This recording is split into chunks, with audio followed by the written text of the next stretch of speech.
Sahabat Ganjar Channel dimanapun kalian berada, mitos seram di balik pembuatan jalan Denles dari Anyar Provinsi Banten sampai dengan Panarukan Jawa Timur masih berkembang hingga saat ini.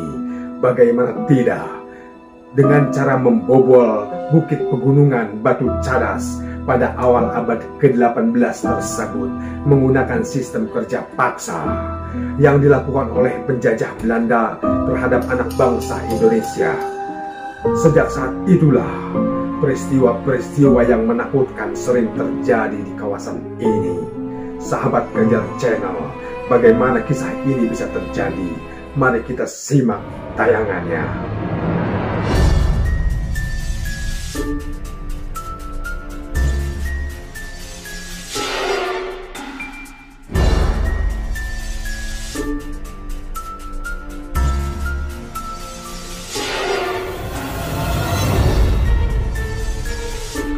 Kisah itu berawal dari proyek Gubernur Jenderal Herman William Denles.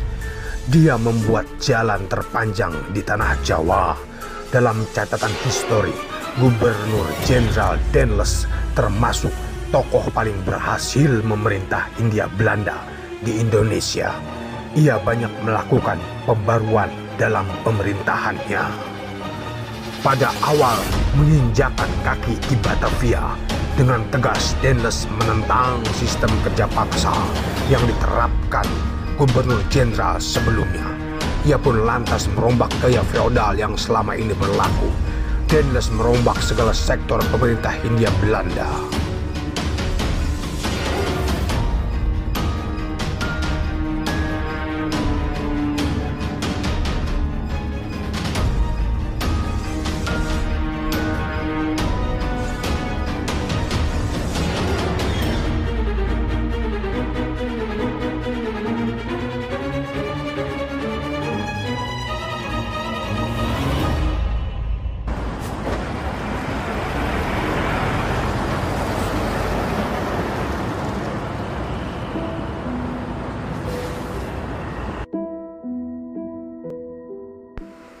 Sahabat Ganjar Channel, dimanapun kalian berada, di antaranya harus mempertahankan Jawa dari serangan Inggris yang berniat mengambil alih daerah jajahannya.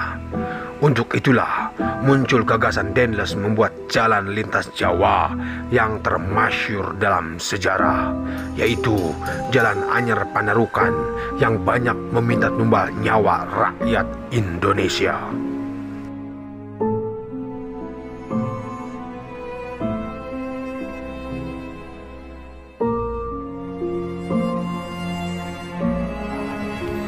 Dan tentu Belanda juga tahu bahwa Cirebon punya aset yang banyak ya. Kalau ke daerah hinterlandnya itu punya komoditi rempah-rempah, punya rempah-rempah, punya kayu jati. Ya ini yang banyak dibawa ke Belanda. Di sini juga punya 24 pabrik tebu ya, yang kita dulu pernah tercatat jadi eksportir gula terbesar di dunia. Sebetulnya kan ada lagi ya yang nanti di Jalan Kebumen yang di depannya itu kan ada kantor pos ya.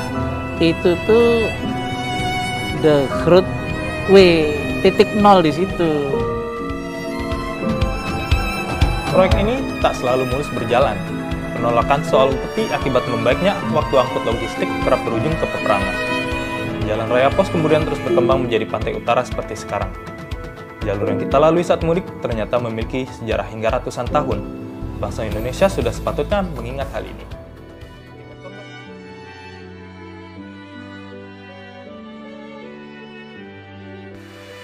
Sahabat, dalam proses pembuatan jalan itu, kawasan Cadas Pangeranlah yang paling berat dan banyak memakan korban. Sebab Cadas Pangeran adalah bukit batu cadas yang sangat keras dan terjal. Untuk melaksanakan rencananya, Denles menggunakan kekuasaan yang dimiliki dengan mengarahkan tenaga rakyat secara besar-besaran.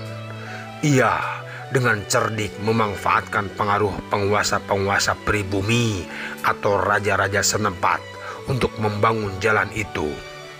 Artikel ini telah tayang di tribunjambi.com dengan judul Mitos Ram Jalan Dendles Anyer Panarukan, jalan terpanjang di Jawa yang memakan banyak korban.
Gubernur Jenderal Dendles dikenal menakutkan.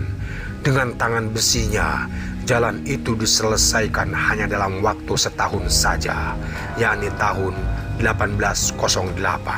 Suatu prestasi yang luar biasa pada zamannya.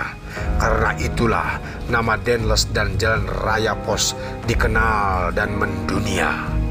Pada tiap-tiap 4,5 kilometer didirikan pos sebagai tempat perhentian dan penghubung pengiriman surat-surat. Tujuan pembangunan Jalan Raya Pos adalah memperlancar komunikasi antara daerah yang dikuasai Dendles di sepanjang Pulau Jawa dan sebagian benteng pertahanan di pantai utara Pulau Jawa.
Sahabat Ganjar Channel dimanapun kalian berada, jangan lupa subscribe channelnya untuk Anda dapat mengetahui notifikasi tayangan menarik lainnya dari Ganjar Channel.